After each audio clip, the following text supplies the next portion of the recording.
अरहंत से बड़ा स्थान किसका है? अरहंत से उत्कृष्ट स्थान, प्रश्न है, मन का प्रश्न है, अरहंत से बड़ा स्थान जिनवाणी का है। क्यों? इसलिए लगा रहे हैं मन से, इसलिए लगाया जा रहा है कि अरहंत तो समवशरण में विराजमान है, लेकिन जो जिनवाणी है वो उनके मुख कुंड में है, विराजमान है, मुख कमल पर विराजमान है उनके। इसलिए क्या कहा गया है, जिनवाणी को पढ़ो, जिनवाणी को श्रवण करो। जो जिनवाणी को श्रवण करेगा वो स्वाध्यायशील बनते हैं। स्वाध्याय हमारे जीवन का एक बहुत बड़ा अंग है जो हमें उन गुणों से शोभित करता है जिन गुणों के माध्यम से आचार्य शुभचंद्र स्वामी ने कहा है कि जो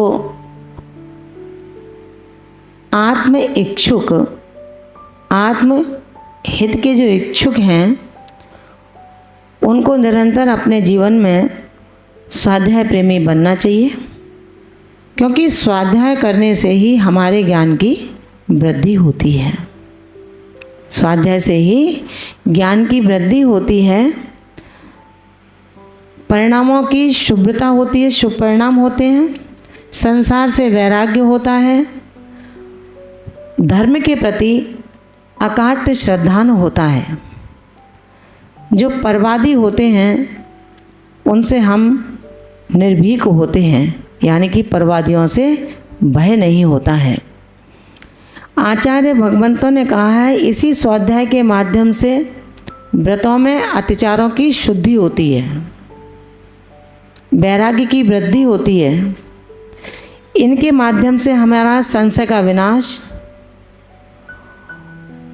और परवादियों का भय नहीं होता है। स्वाध्याय हमारे जीवन का सर्वोपरि उद्देश्य होना चाहिए,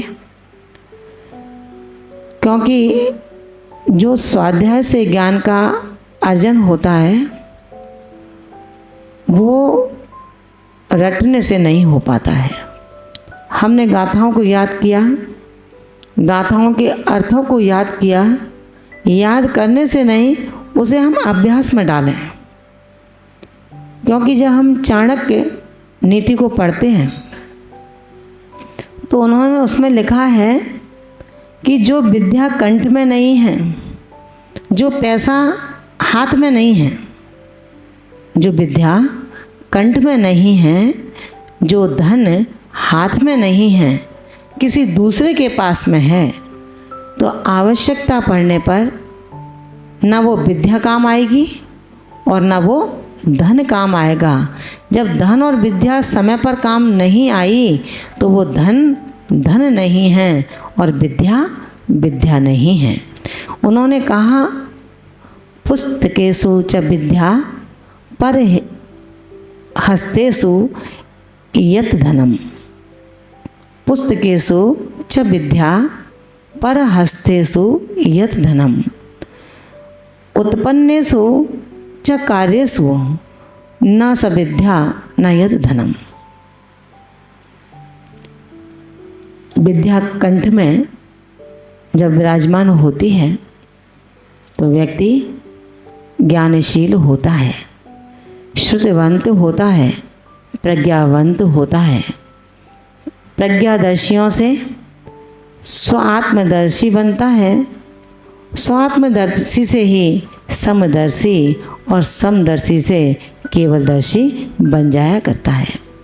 हमारे जीवन में हमें बहुत ही ध्यान इस बात का रखना होगा कि आखिर हमें अपने जीवन में किस ओर ध्यान देना है। छोटी सी बात कह के अपनी बात को समाप्त करूंगी। एक है आवश्यकता, एक है सफलता, एक है धन और एक है प्रेम। 3 शब्द हैं, 3 शब्द बता रहे हैं, आवश्यक, सफलता, धन और प्रेम। समय गुजरा, व्यक्ति की इच्छाएं बढ़ी। सफलता के लिए प्रयास नहीं था, प्रयास था किसी दूसरे की लाइन को छोटा करने का। प्रयास सफलता के लिए नहीं था, प्रयास था किसी दूसरे की बड़ी लाइन को छोटा करने के लिए। नीतिकारों ने कहा है, रे मित्र, तू किसी की लाइन को छोटा क्यों करता है? पुरुषार्थ कर अपनी लाइन को बड़ा कर ले, तो उसकी लाइन अपने आप छोटी हो जाएगी। नीतिकारों ने हम सबको जीने के लिए उन सिद्धांतों को दिया। उन्होंने कहा, सफलता पुरुषार्थ के बिना नहीं मिल सकती, धन धर्म के बिना और प्रेम के बिना नहीं मिल सकता। इसीलिए जितने भी पुरुषार्थी आज हुए, उन्होंने कभी हिम्मत नहीं हारी। जिंदगी के 15 वर्ष से लेकर और 55 वर्ष तक हिम्मत नहीं हारी। 56वें वर्ष में अपने मुकाम को प्राप्त कर लिया। हम भी अपने जीवन में हिम्मत ना हारें। आज सफलता नहीं मिली है तो कल ज़रूर मिलेगी, और कल भी नहीं मिल पाई तो आने वाले समय में अवश्य हम सफल होंगे, ये विश्वास रखना चाहिए। पंक्तियाँ सहजता से याद आती हैं, असफलता एक चुनौती है, मत घबराओ तुम। असफलता एक चुनौती है, मत घबराओ तुम। क्या रह गई कमी, उसे दोहराओ तुम। बच्चे पढ़ते हैं,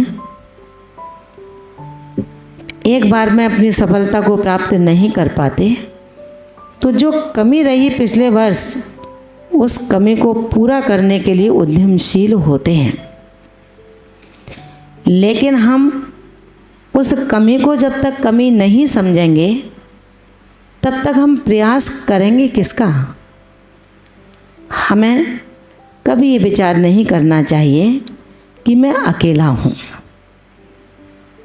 जो प्रमादी हैं, प्रमाद के साथ रहते हैं, कुछ करना नहीं चाहते हैं, उनके ये शब्द होते हैं कि समय नहीं है। क्या?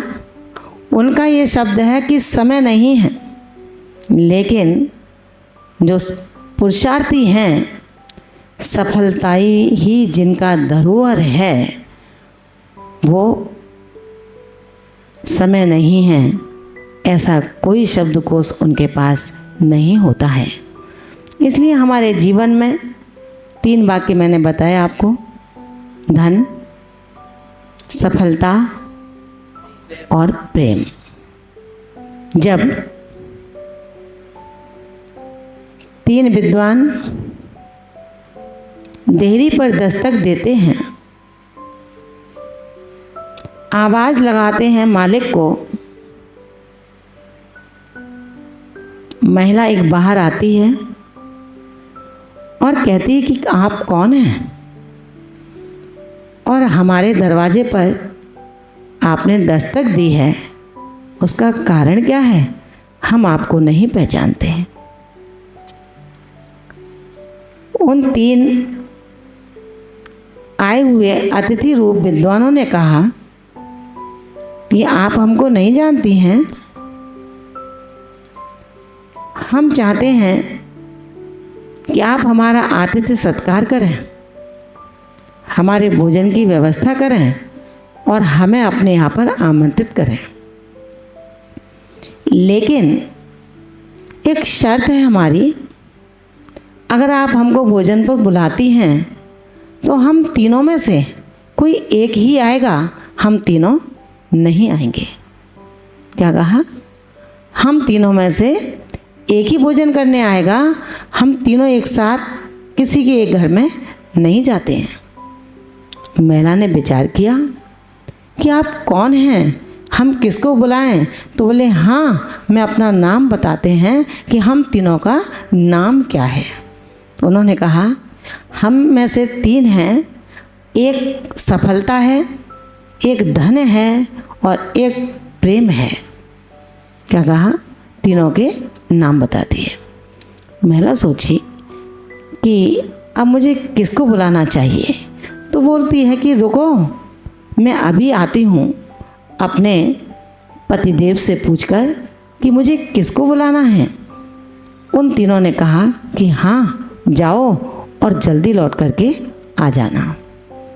महिला अंदर जाती है, उसने पूछा तो उनके पति ने कहा कि भाई ऐसा करो, सफलता को बुला लो, अपने बच्चे पढ़ रहे हैं, वो सफल हो जाएंगे।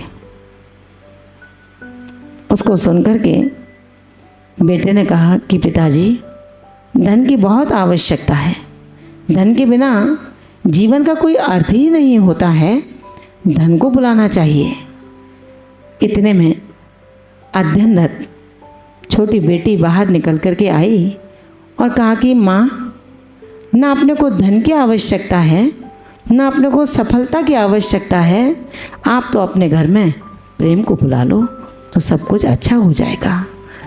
सबने एक साथ उसकी बात को स्वीकार किया और महिला दौड़ कर के दरवाजे तक आती है और कहती है कि ऐसा करो, आप में से जो प्रेम है जिसका नाम, वो आज हमारे घर पर अतिथि के रूप में आए और भोजन को ग्रहण करें।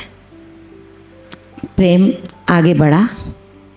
जैसे ही देरी का उल्लंघन किया, उसके पीछे पीछे दोनों चल देते हैं, धन और सफलता। महिला ने कहा रुको, आप कहाँ जा रहे हैं? हमने तो केवल धन को ही बुलाया है, प्रेम को ही बुलाया है, आपको नहीं बुलाया। प्रेम आगे बढ़ता है, रुकता है और कहता है सुनो, तुमने धन को नहीं बुलाया, सफलता को नहीं बुलाया, तुमने प्रेम को बुलाया है। लेकिन जहाँ प्रेम होता है वहाँ पर सफलता और धन स्वयं अपने आप चले आते हैं, उन्हें बुलाने की आवश्यकता नहीं पड़ती है। इसलिए मित्रों, अपने जीवन में हम एक रोटी को 4 भाइयों में बैठ कर के खाएं, कामयाबी है। 4 चूल्हों पर 4 भाई भोजन बनाएं, ये कामयाबी नहीं है। हमें अपने जीवन में कामयाबी को हासिल करना है तो हम मिल कर के रहें, भाई भाई में दीवार खड़ी न करें। दीवार खड़ी करना कामयाबी का संकेत नहीं है, लेकिन भाई भाई के प्रति दीदार हो जाना ये कामयाबी का एक संकेत है। मिलकर के खाना, चींटी की तरह एकजुटता के साथ चलना, ये हमारी सफलता के संकेत हैं। हमें अपने जीवन में सफलता के साथ आगे बढ़ना चाहिए और ये सफलता हमें बिना स्वाध्याय के कभी नहीं मिल सकती है। ज्ञान की वृद्धि, शुभ परिणाम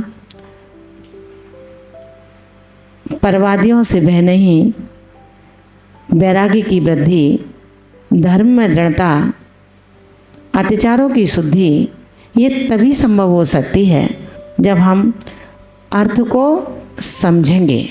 जब अर्थ को नहीं समझेंगे तो सच मानना मित्रों, जीवन व्यर्थ हो जाएगा। जिसने जीवन का अर्थ न समझा वो जीवन बेकार है।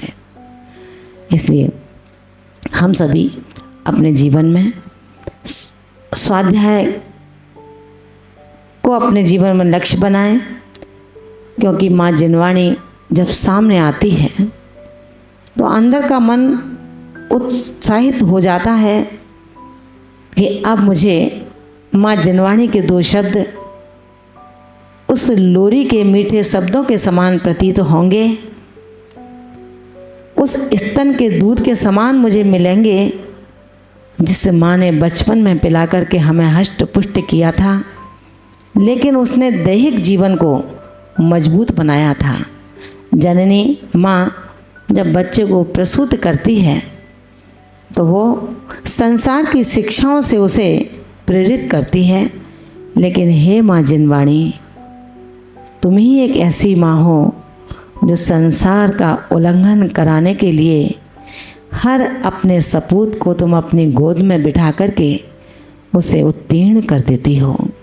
इसलिए माँ जिनवाणी के प्रति हमारी कर्तव्य निष्ठता और विनय शिष्टाचार होना चाहिए। माँ जिनवाणी को हम किस प्रकार से पढ़ें? जिनवाणी जिनवाणी रहे, जनवाणी न बन पाए।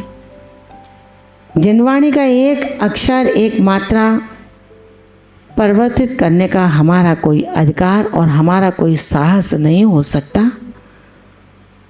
जहाँ पर प्रेस मिस्टेक भी होती है उसको भी विद्वान सोच समझ कर के सही करते हैं कि क्या वास्तव में प्रेस मिस्टेक है या ऐसा ही है।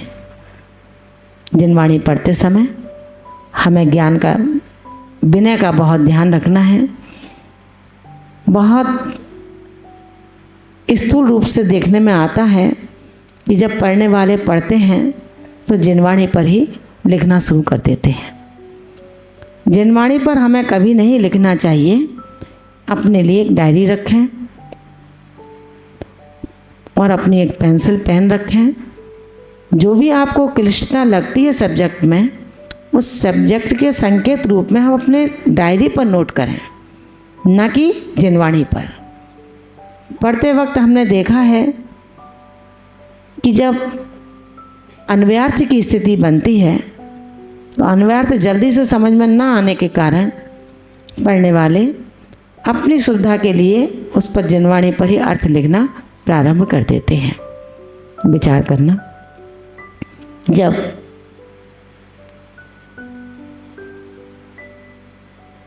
तीर्थंकर महावीर की माँ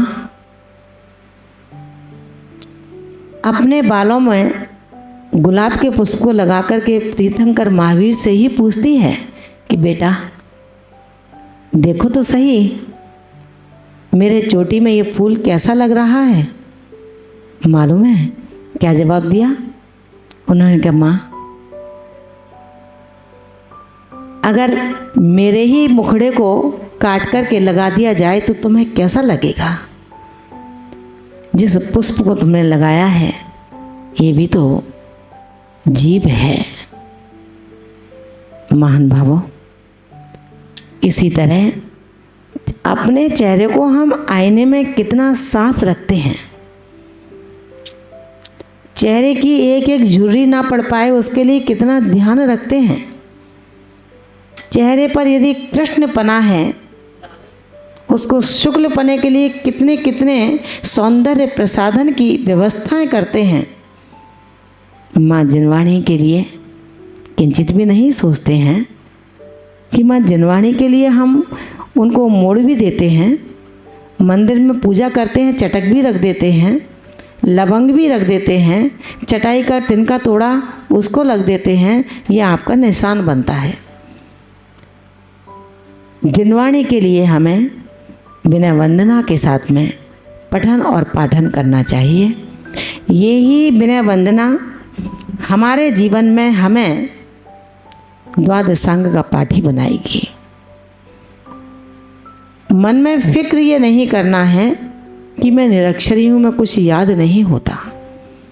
कंठस्थ गाथाएं जिसको नहीं होती वो अज्ञानी नहीं है। जिसको पाठ समझ में नहीं आता वो मूर्ख नहीं है। आचार्य भगवंत कहते हैं निरक्षरीय प्रथमान योग के उन पन्नों पर पढ़ने में आता है। निरक्षरीय शिवभूति जैसे तमाम मुनिराज निरक्षरी होने पर भी किंचित भी परेशान नहीं थे। क्यों? क्योंकि अक्षर से पढ़ने वाला स्नातकोत्तर भी जिसने कृषि विज्ञान में अपनी शिक्षा को पूरा किया हो,